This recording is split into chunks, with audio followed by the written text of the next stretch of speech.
Ciao a tutti amici, oggi mi piacerebbe rispondere a qualche domanda che normalmente ricevo quando giro per l'associazione o quando visito qualche collega o quando parlo con qualche altro operatore di self-storage o qualcuno che sta approcciandosi al mondo del self-storage. Normalmente la prima domanda che mi viene fatta è come scegliere la giusta location, la giusta posizione per un impianto di self-storage. Qualche cosa che sia significativo, che permetta alla tua attività di raggiungere successo nel più breve tempo possibile. In realtà non c'è una formula magica per scegliere la giusta location. Normalmente quello che io considero sono 3 o 4 fattori per fare una prima analisi. Senz'altro è la visibilità, quindi la possibilità che il nostro impianto sia visibile costantemente dal pubblico che passa in una certa zona, in un certo perimetro di territorio. Un secondo punto che analizzo con molta attenzione sono i dati demografici. Attualmente è facilissimo trovare molte informazioni sulla demografia di un certo territorio, si trova moltissimo su internet o con gli strumenti di intelligenza artificiale, quindi analizzare con attenzione questi dati è molto importante per definire quello che può essere la domanda futura e ci aiuta anche moltissimo a definire come organizzare fisicamente il nostro impianto al suo interno. Però mi spingo un po' oltre. Molte volte quando analizzo i dati demografici di una possibile location, tento di farla in confronto con i dati demografici di un altro impianto che magari è già operativo da qualche anno. Ecco, questo confronto mi permette di capire ancora più attentamente quale può essere la strada di questo nuovo impianto e quale può essere la reale opportunità per questo nuovo impianto. Una seconda domanda che mi viene spesso fatta è come è possibile ottimizzare la gestione operativa di un impianto di self-storage.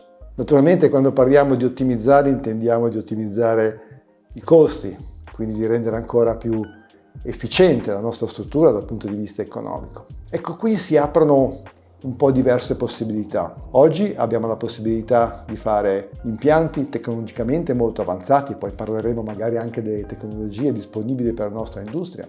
Facendo degli impianti tecnologicamente avanzati, naturalmente ottimizziamo il percorso gestionale e operativo.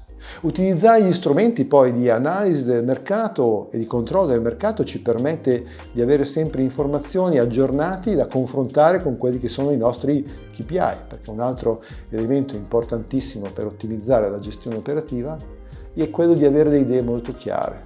Per me significa avere quei 3 o 4 o 5 KPI, ma non di più, fondamentali per capire dove sta andando il mio impianto, per capire quali sono le opportunità che sto cogliendo o le opportunità che non sto cogliendo e quindi cosa rettificare nell'ambito della mia gestione operativa.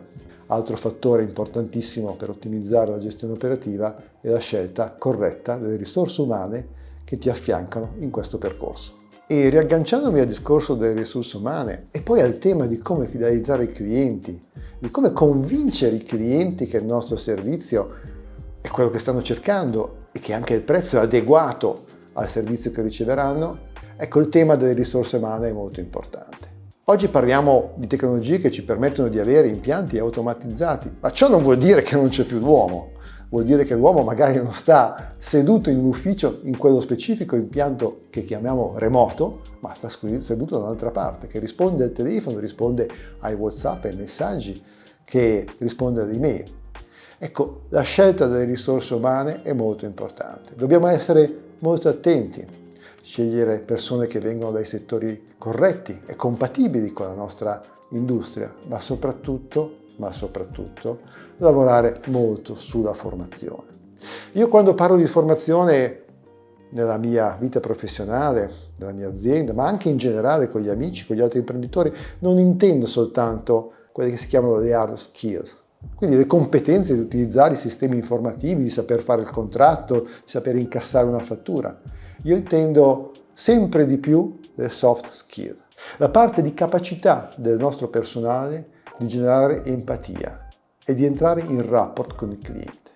Questo è un elemento fondamentale ed è la grande domanda che dobbiamo farci quando approcciamo il mondo del self-storage dobbiamo chiederci con chi voglio percorrere questo percorso. E da ultimo, la grande domanda di sempre è sulle tecnologie. Nell'ultimo anno e mezzo siamo stati veramente schiacciati dal mondo delle nuove tecnologie, AI in primis. E anche il nostro settore si sta muovendo piuttosto bene. Ma prima di arrivare a parlare delle AI per il nostro settore, magari guardiamo velocemente quali sono le tecnologie che noi possiamo adottare e che ci aiutano a gestire con efficienza, con qualità i nostri impianti. Senz'altro abbiamo delle tecnologie che riguardano la sicurezza degli impianti. Un ottimo livello di sicurezza vuol dire una qualità di esecuzione del nostro servizio importante per il cliente. Grandi fornitori internazionali ci mettono a disposizione degli strumenti tecnologici per il controllo dei nostri impianti, per stabilire delle ottime relazioni con il nostro cliente dal punto di vista dell'affidabilità tecnologica e della sicurezza. Poi esistono strumenti tecnologici molto connessi alla gestione diretta del cliente, con sistemi di CMR avanzati che si relazionano direttamente con quanto viene generato dal mondo internet. E lì credo che, frequentando le nostre associazioni in Italia e in Europa, si possa veramente imparare molto su queste tecnologie e vedere e toccare con mano. Da ultimo arriviamo al grande capitolo, il grande mostro di tutti i giorni, l'AI.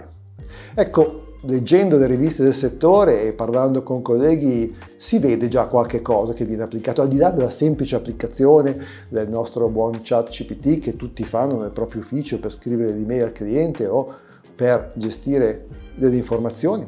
Però esiste la possibilità di fare dei piccoli investimenti o medi investimenti e personalizzare qualche algoritmo specificatamente per il nostro servizio.